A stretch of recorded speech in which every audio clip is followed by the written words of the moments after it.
अस्सलाम वालेकुम वरहमतुल्लाह। अच्छा स्टूडेंट्स, आज मैं आप लोगों के लिए इंतहाई एक अहम चीज़ लेके आया हूँ।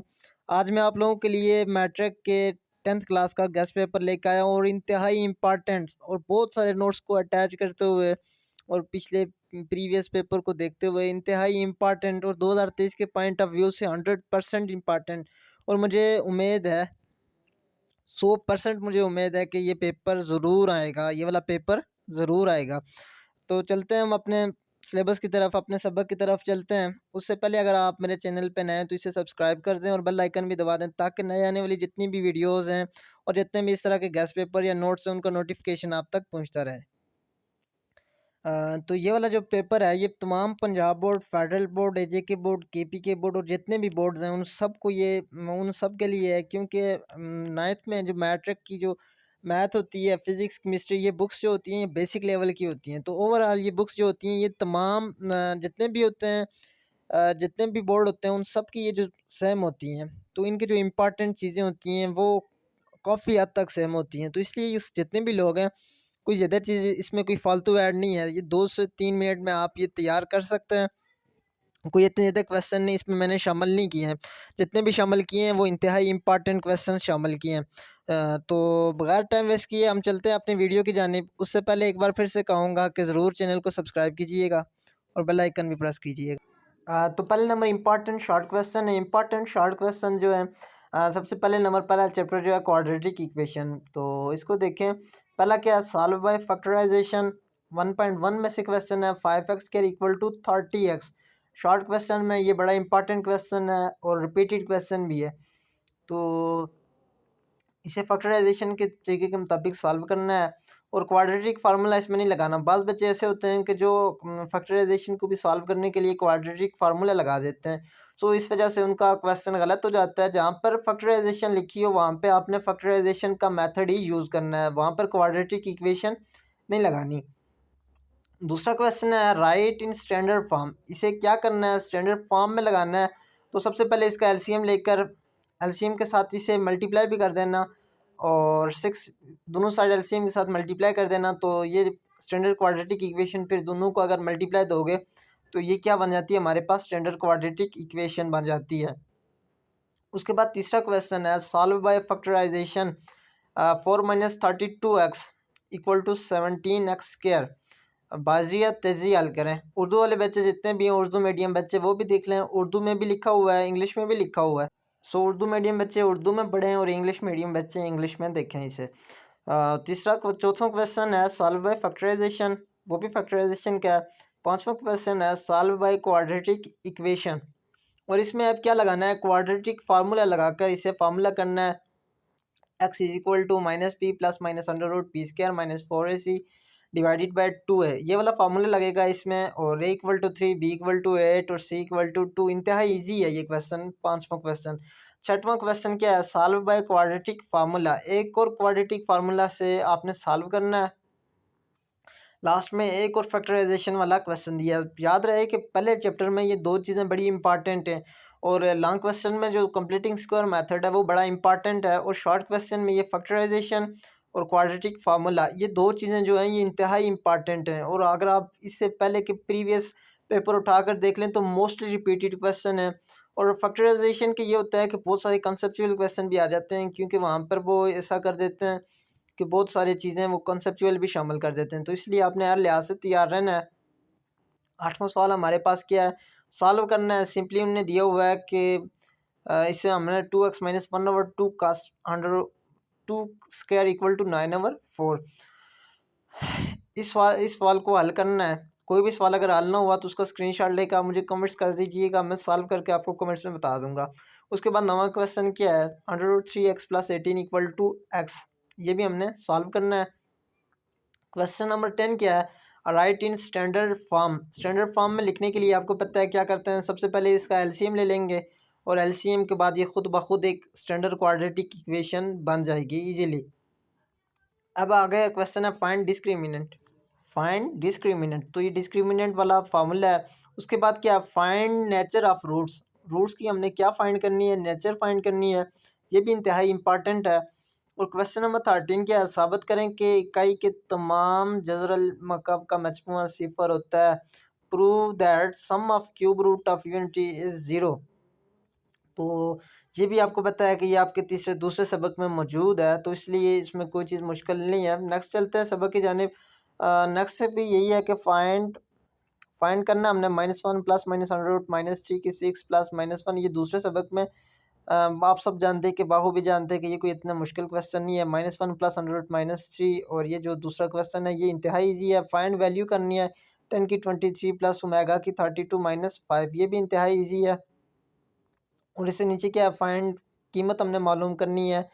और प्रूव दैट नीचे x³ plus y³ equal to x plus y x plus omega y x plus omega square y. ये इंतहाई इंपॉर्टेंट है, इसमें कोई चीज़ मुश्किल नहीं है। और नीचे लिखे हाल के लिए बगैर मजमू और हासिल ज़रब मालूम करें, इंतहाई इजी है, इसमें कोई चीज़ भी मुश्किल नहीं है। नीचे है write quadratic equation of given roots, तो ये भी इजी है। और नेक्स्ट चलते हैं हम 21 दर्जा झेल write quadratic equation of given root. दर्जा झेल रूट्स वाली दो दर्जे मसावात लिखें। क्वेश्चन नंबर 22 क्या है, फाइंड और डिस्कस नेचर ऑफ रूट्स। 23 है find product of complex cube root of unity. और फाइंड वैल्यू कीमत मालूम करें। और सेम सारे क्वेश्चन वही हैं, इजी हैं, उसी वही जो रिपीटेड क्वेश्चन है वो जो पीछे हैं उन्हीं की यहाँ पे ये मैंने क्या लिखा है, उन्हीं की ये कह सकते हैं कि ब्रांचेस लिखी हैं। ये कोई चीज़ इसमें नेक्स्ट कोई एक्स्ट्रा ऐड नहीं हुई। लास्ट क्वेश्चन है find sum and product of roots of given equation. इस पेज का लास्ट क्वेश्चन के find sum and product of equation of given equation, तो ये भी सम और प्रोडक्ट के रूल से हो जाएगा। 27 है if 3 into 4x minus 5y equal to 2x minus find the value of x and y। तो ये इंतहाई ईजी है। y directly proportion 1/z and y equal to 5 when z equal to 7 find w when z equal to 175/4। Question number 29 है find a third proportion 10, find a third proportion 10, find a fourth proportion 10, find a fourth proportion to 5 8 15 10। तो ये fourth का ये होता है, three का ये होता है कि जहाँ पर हमने प्रोपोर्शन मालूम करनी होती है, जो वहाँ पर उन्होंने जगह बताई होती है वहाँ पे हमने एक्स लगाना होता है। फिर वही प्रोपोर्शन का जो फार्मूला होता है, एक्सट्रीम और मीडियम मिड वालों को आपस में मल्टीप्लाई कर दिया और एक्सट्रीम वालों को आपस में मल्टीप्लाई कर दिया। तो इसी तरह एक्स जिसके साथ मल्टीप्लाई होगा दूसरी तरफ वाली साइड पे हो जाएगी, तो उससे एक्स की वैल्यू निकल आएगी। क्वेश्चन नंबर 33 है find a mean proportion between 20x³ y की 5x की 7y और 876 क्या फाइंड द फोर्थ प्रोपोर्शन। 876 का चौथा तनासिब मालूम करें। Find a mean proportion to 16 and 49। Question number 36 है find a third proportion to 28 and 4। तो ये सारे रिपीटेड वही क्वेश्चन है, फोर्थ प्रोपोर्शन थर्ड प्रोपोर्शन वाले, इसमें कोई चीज़ मुश्किल नहीं है। अब मोस्ट इंपॉर्टेंट जो डेफिनेशंस हैं वो लिखी हुई हैं, क्वाड्रेटिक इक्वेशन, और उसके बाद क्या है pure quadratic equation, reciprocal equation, radical equation, exponential equation, synthetic division और direct proportion, inverse proportion, ratio and proportion. ये सारी की सारी इंतहाई इंपॉर्टेंट और बहुत इजी हैं, कोई चीज़ इनमें मुश्किल नहीं है और इजी भी बहुत ज़्यादा है और ये मोस्ट रिपीटेड हैं। ये क्वेश्चन 2023 के पॉइंट ऑफ व्यू से इंतहाई इंपॉर्टेंट क्वेश्चन है। अभी क्वेश्चन नंबर 14 है, ये जो एक्स्ट्रा क्वेश्चन रह गए थे और जो नेक्स्ट जो क्वेश्चन डिग्री और रेडियन वाले जो इंपॉर्टेंट है वो मैंने इंक्लूड किए हुए हैं। Convert 7x/8 radian into degree, तो ये बड़े इंपॉर्टेंट हैं, इसलिए मैंने उन सब से अलग करके मतलब कि एक किस्म का ये ज्योमेट्री को मैंने थोड़ा सा सेपरेट करके लिखा है और उन्हें इनसे अलग लिखा है।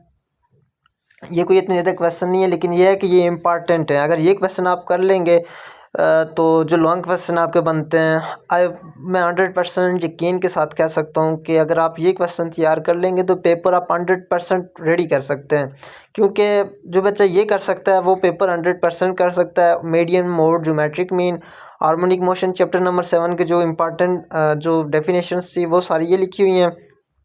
वेरिएंस, स्टैंडर्ड डिवीजन और क्रॉस लिमिट। जब आप लोग ये डेफिनेशन प्रॉपर तैयार कर लेंगे तो आपके लिए क्वेश्चन सॉल्व करना कोई मुश्किल नहीं होगा, आप 100% क्वेश्चन भी सॉल्व कर लेंगे और आप लोगों की जो तैयारी है सिर्फ यही क्वेश्चन करने से आपकी 100% तैयारी हो जाती है। और फेडरल वाले बातों का ये होता है कि आप लोगों के कंसेप्चुअल क्वेश्चन शामिल कर दिए जाते हैं। उसमें ये होता है कि क्वेश्चन वही होता है, सिर्फ उसकी वैल्यूज़ चेंज की जाती हैं। तो प्लीज़ अगर इसकी किसी को इस तरह का कोई क्वेश्चन आ जाए तो वो उसने अपना माइंड यूज़ करना है। उसने ऐसा करना है कि अगर कोई ऐसा क्वेश्चन आ गया तो उसने फार्मूले यही लगाने हैं, लेकिन उस क्वेश्चन को उसी फार्मूले के मुताबिक सॉल्व करना है, वही फार्मूला लगाना है, वही फार्मूला लगाना है, इसमें कोई चीज़ एक्स्ट्रा नहीं लगानी। तो ये जो इम्पोर्टेंट क्वेश्चन पेज आगे पीछे हो गए थे, तो इसमें ये कि जो हमने मालूम करना होता है DMS MD जो वगैरह हमने मालूम करना होता है, डिग्री मीडियम सेकंड, और ये है कि how many minute are there into triangles. तो ये हमने जो मालूम करना होता है ये अक्सर आ जाता है। ये वाला क्वेश्चन अच्छे से कीजिएगा। उसके बाद डेफिनेशंस भी आप लोगों को पता है कि बाज़ औक़ात काफ़ी आ जाती हैं, तो इसलिए डेफिनेशंस की भी आपने बहुत सारी तैयारी करनी है। और बाकी की भी आपने देखना है कि जहाँ कहीं से आपको ये इस तरह के जो पेपर मिलते हैं, गेस्ट पेपर मिलते हैं, वो उनकी तैयारी आपने करके जानी है। क्योंकि गेस्ट पेपर की तैयारी करने के लिए आप कम वक्त में ज़्यादा मार्क्स ले सकते हैं। गेस्ट पेपर तैयार करने का मकसद यही होता है कि आप कम नंबर में ज़्यादा से ज़्यादा नंबर गेन कर सकें। तो गेस्ट पेपर अगर आप तैयार कर लेंगे तो इसमें ये होगा कि आप कम वक्त में ज़्यादा नंबर ले सकते हैं, तो इससे आपका काफ़ी फ़ायदा हो जाता है। बाकी जो क्वेश्चन है चैप्टर नंबर 4 के 5 के ये आपके सामने है। उसमें ये होता है कि यूनियन, कॉम्प्लीमेंट और इंटरसेक्शन होता है। इसमें कोई चीज़ मुश्किल नहीं होती। यूनियन में आपको पता है कि सिर्फ कॉमन और अनकॉमन दोनों लिखे जाते हैं। इंटरसेक्शन में सिर्फ कॉमन लिए जाते हैं। और कॉम्प्लीमेंट में ये होता है कि यू माइनस कॉम्प्लीमेंट वाली जो हमारे पास जो गिवन होता है वो यू माइनस वो होता है। और उसके बाद जो आर्थिमेटिक मीन आ जाता है, मीन, मीडियम, मोड, ये सारी चीज़ें इसमें इंक्लूड हो जाती हैं। तो इस लिहाज से इस पॉइंट ऑफ व्यू को मद्देनज़र रखते हुए आपने ये तैयारी करनी है। और बाकी अगर ये आप तैयार कर लेते हैं तो मुझे लगता है कि आप 100% मार्क्स ले लेंगे। और मैथ चाहे जितनी भी मुश्किल हो, मैथ मुश्किल नहीं होती। मैथ एक ऐसा सब्जेक्ट है जिसमें आप चाहें तो आप 75 आउट ऑफ 75 नंबर ले सकते हैं। मैथ एक ऐसा सब्जेक्ट है जिसमें आप 0 से लेकर 0/75 ले सकते हैं। ऑब्जेक्टिव आपका रह गया है, कहीं मेरे जहन में नहीं रहा, नहीं तो ऑब्जेक्टिव मैंने लाजमी इसी के साथ दे देना था। लेकिन यह है कि ऑब्जेक्टिव अगर रह गया तो ऑब्जेक्टिव का जो गेस्ट पेपर है वो भी मैं नेक्स्ट वीडियो में अपलोड कर दूंगा। अभी तक के लिए ये जो क्वेश्चन है, तरीन तारीफ़ें जो थी, और उसके बाद जितने भी रिपीटेड क्वेश्चन थे वो मैंने दिए हैं आपको। और गेस्ट पेपर में जो इम्तिहान के पॉइंट ऑफ व्यू से जो क्वेश्चन है वो भी मैंने आपको दिए हुए हैं। और जिस एक्सरसाइज में से ये दिए हुए हैं वो वाली पूरी मैं कहता हूँ एक्सरसाइज आप तैयार कर लेते हैं तो फिर तो आपके लिए मैं कहता हूँ कि कुछ और करने की ज़रूरत नहीं है। अगर आप जिस एक्सरसाइज में से मैंने क्वेश्चन दिया हुआ है वो एक्सरसाइज पूरी तैयार कर लेते हैं, आपको पूरी मैथ याद करने की कोई ज़रूरत नहीं है। आपको कोई और गेस्ट पेपर करने की कोई ज़रूरत नहीं है, कोई मॉडल पेपर करने की ज़रूरत नहीं है। आप ये क्वेश्चन कर लें और वो क्वेश्चन कर लें। और अगर कंसेप्चुअल क्वेश्चन आ जाते हैं तो एक बात आपने याद रखना है, कंसेप्चुअल क्वेश्चन में सिर्फ क्वेश्चन की वैल्यूज़ चेंज होती है, बाकी उसमें कोई चीज़ चेंज नहीं होती। मैथ के क्वेश्चन है, मैथ के क्वेश्चन में अगर जस्ट वैल्यूज़ चेंज भी होगी तो इट्स नो इशू, आपने उसे मैनेज कर लेना है और मैनेज करके इंतहाई प्रॉपर अंदाज के साथ उसे लिखना है। क्वेश्चन नंबर 12वां, 13वां और 14वां इसमें दिए हुए हैं मैंने, इसमें रेंज हमने मालूम करनी थी और जो चीज़ है। तो ये जो क्वेश्चन है इन्हें अपने पास नोट डाउन कर दें और इम्पॉर्टेंट जितनी भी डेफिनेशन हैं उन सबको तैयार कर लें। और उसके बाद अगर आपको वीडियो अच्छी लगी हो तो इसे लाइक ज़रूर करना, चैनल को सब्सक्राइब करना कभी ना भूलिएगा। और इस तरह के जितने भी नोट्स और गेस्ट पेपर देखने के लिए आप हमारे चैनल को ज़रूर सब्सक्राइब कीजिएगा। और इसके अलावा जितने भी आर्मी, नेवी या कोई भी न्यू जॉब आती है उनके जो टेस्ट की तैयारी होती है वो 100% हमारे पास उन तैयार करने के लिए नोट्स हैं। अगर किसी को कोई नोट्स चाहिए हो तो वो हमें मैसेज कर सकता है, मुझे मैसेज कर सकता है, कमेंट्स कर सकता है। और कमेंट्स के अलावा भी नंबर मेरा कई वीडियोस में मैंने दिया होता है और इस वीडियो में भी मैं दे दूँगा। तो आपने ऐसा करना है कि उस नंबर पर रब्ता कर देना। अगर किसी को नोट्स चाहिए हों तो मैं नोट्स आपको भेज दूँगा। दुआओं में याद रखिएगा। खुदा हाफिज़। और तैयारी के लिए और इस तरह के नोट्स के लिए चैनल को ज़रूर सब्सक्राइब कीजिएगा। Best of luck.